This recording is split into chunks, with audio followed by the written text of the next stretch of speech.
When you have a fast-growing, what we might call a startup business, it is critical that you understand that for you, marketing is not the same as it is for a big multinational Fortune 500 company.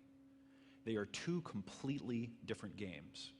What works for them not only probably won't work for you, but it probably will cost you a lot of money that you could have used in much better ways. So the strategy that these big companies use might roughly be described as trying to get their name out there. Right? My good friend Dean Jackson has this great metaphor. He says, it's not about getting your name out there, it's about getting their name in here. So for you and your high-growth startup, let's try to figure out how to get their names in here instead of your name out there.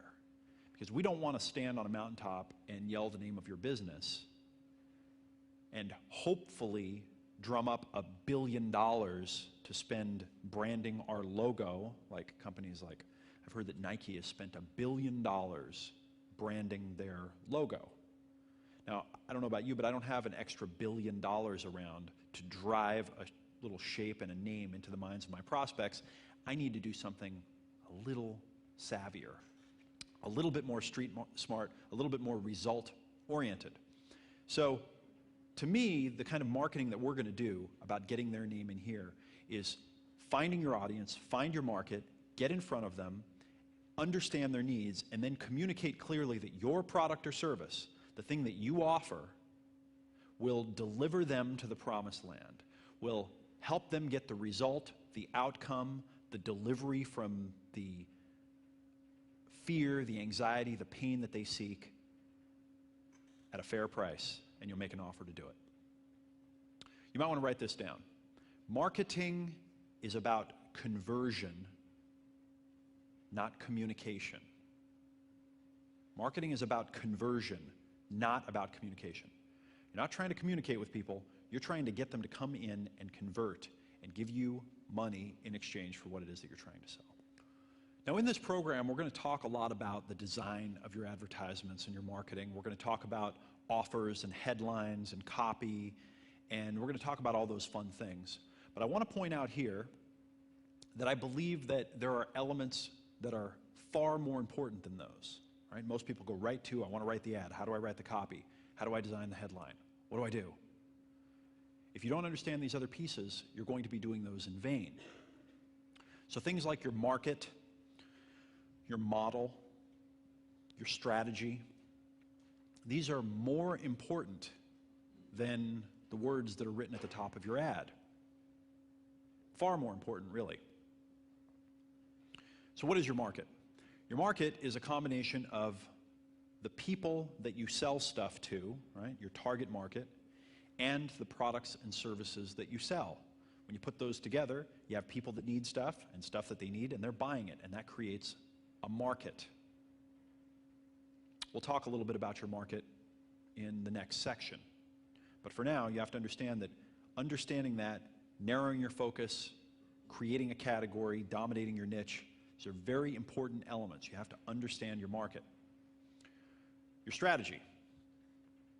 Your strategy is your psychological approach. You hear this word strategy used a lot. I'm going to use it in a certain sense.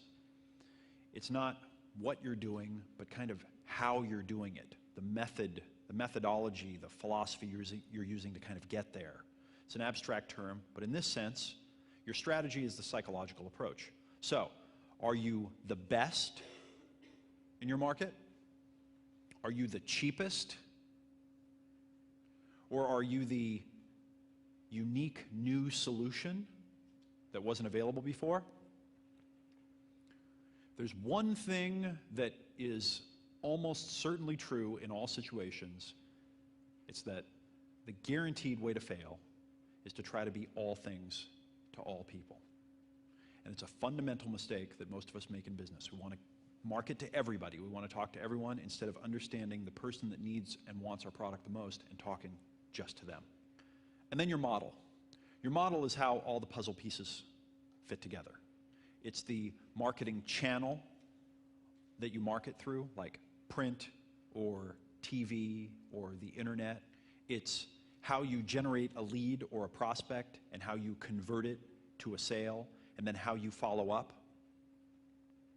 It's how you upsell someone to the next product or service while they're purchasing.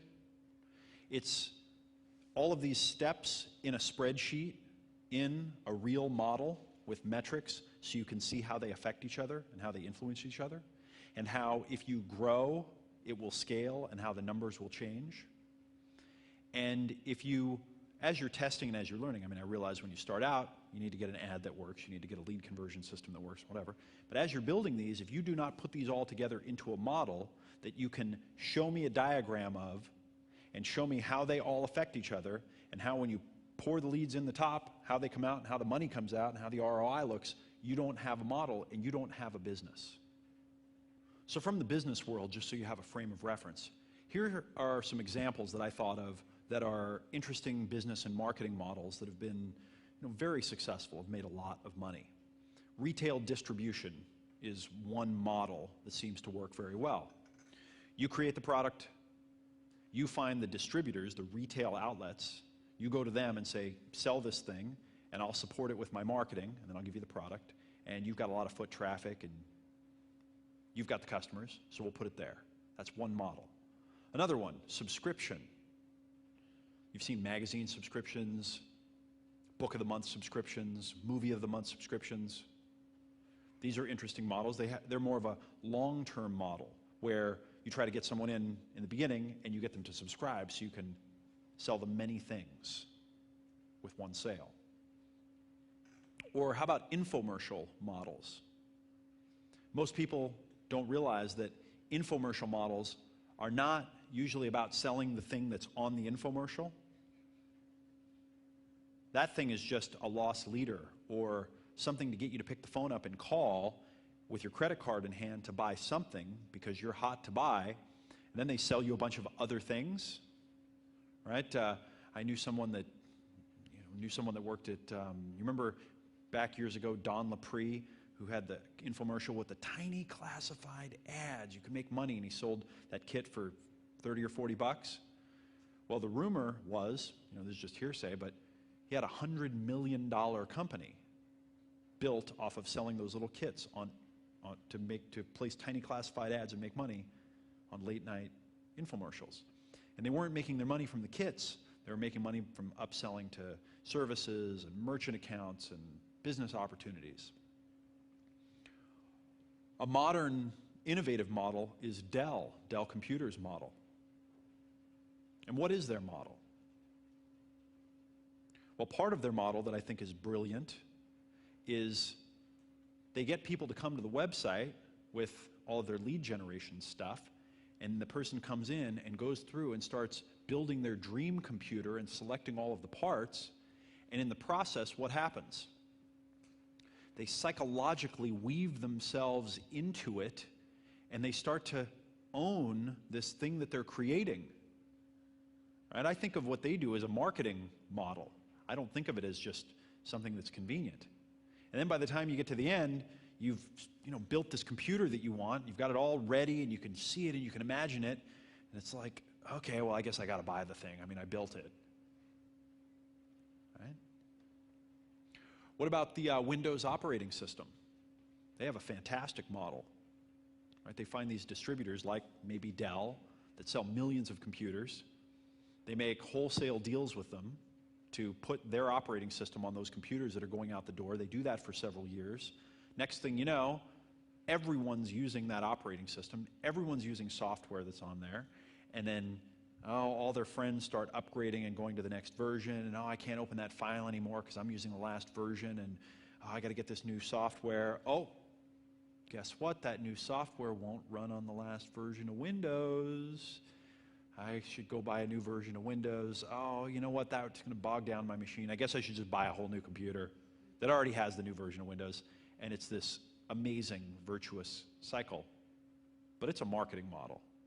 It's a brilliant marketing model. The internet has brought an explosion of business models, all essentially new business models. I mean, there are really dozens of them. Some of the ones that that I like. Probably my favorite new, I mean, this has existed in the past, but this is a new variation of it, a new evolution of it. Affiliate marketing. You can sell something, you can allow tens or hundreds of thousands of people to be distributors. They can just drive leads who buy it. They get a check cut to them. You can have a third party track, measure, pay the checks, do the whole thing. You just get a report. We've made a lot of money in our businesses through affiliate marketing. It's amazing, and it's technology enabled. Social networking on the internet and social media. These are places where people come to do virtually what they used to do only in the real world, and then they did by telephone, and now they're getting on and they're virtualizing their human interaction, and you can get in there. You can even create personas that stand for your business, and you can have people be friends with a profile that they thought was a person but was really your business. This is very interesting stuff. Who knows what's coming down the pike. Now, most of the best models that I've found have one commonality, though. Typically, they're not just trying to sell one thing in one shot. Most of the long-term successful models, the big ones that grow and scale, are doing more than trying to sell one thing in one shot. There are upsells. There's a back end. There's continuity. There are other products. There's a long-term lifetime value model. So I encourage you to think not in terms of marketing being, oh, I'm going to create a great ad and that's going to make all the money for me, but marketing being building a long-term relationship with a prospect and selling them one thing after another, after another, after another, to help them get the results that they're looking for.